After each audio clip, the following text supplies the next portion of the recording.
Assalamualaikum everyone. So one thing that I really look forward to do, towards the end of the week, the end of the month or the end of the year is to declutter.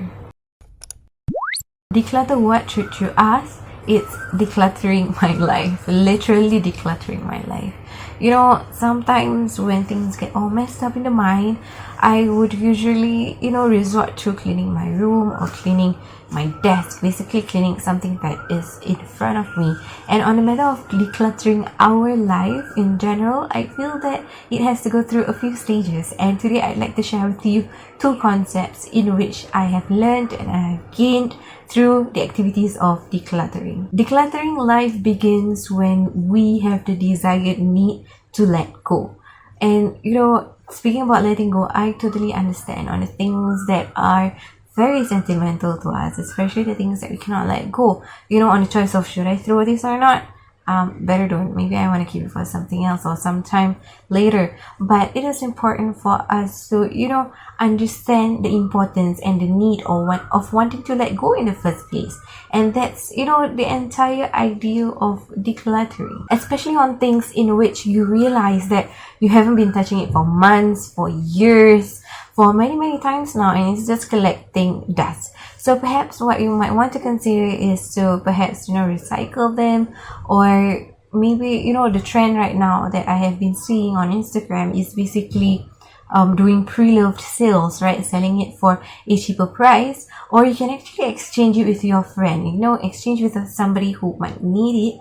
And at the same time, you don't really feel that you're throwing out those things, but you are putting those things to good use, even if it means that it is not you, the one who is utilizing it. After all, life isn't all about the material possessions, right? It's totally about making memories, and it's enough when those things hold memories, but memories should be in here and in here instead of through physical things, because physical things don't last, right? And it is similar to our life, basically. There are things, there are people, there are environments, there are circumstances, and there are even some fragments of memories that we need to let go for us to have a better well-being. Remember, it starts with the realization of wanting to let go and doing it with a clear purpose and a clear intention. Also, decluttering life happens by inviting freshness and making room for new, clean, fresh air. Decluttering here is essential. Not only that it removes the unnecessary, but it also makes room for a new you. So there's this whole concept of letting go of the old and making room for the new. And on the matter of letting go and making room for the new, it doesn't happen just like that. It needs to have a purpose, and it needs to be purposefully done. Similarly, when we get new furniture for our home, for example, we really have to push away and push aside our older furnitures to make room for the new. And at times we feel that there's not much room anymore. Then what we do is that we remove the old from our houses and replace it with the new ones.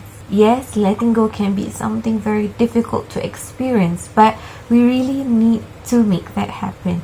Because when certain things have served their purpose and they no longer serve you for the next few times that they are with you, then it is very important for us, and that it is a must for us to let go and make room for the new. Which reminds me of Surah Taha verses 17 to 23 on the encounter of Prophet Musa alayhi salam with his staff and with the commandments of Allah subhanahu wa ta'ala. So basically, Allah commanded Prophet Musa alayhi salam to let go of the stuff that was so dear to him. In verse 19, Allah mentions Qala alqiha ya Musa. So Allah says, now throw your staff, O Musa. And Prophet Musa alayhi salam did just that. And proceeding that, in verse 21 in the same surah, Allah subhanahu wa ta'ala then commands Prophet Musa alayhi salam to take hold and to actually retrieve the staff-turned snake. Allah mentions qala khuzha wa la takhaf. O Musa, do seize it and take it and do not fear.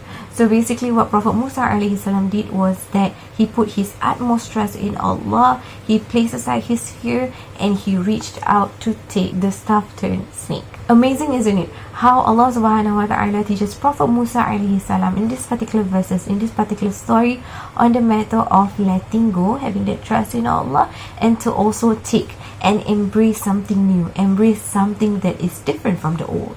So remember, not everything deserves a spot on our shelves, and similarly as to our lives, not everything that we should bring forward to the coming new year.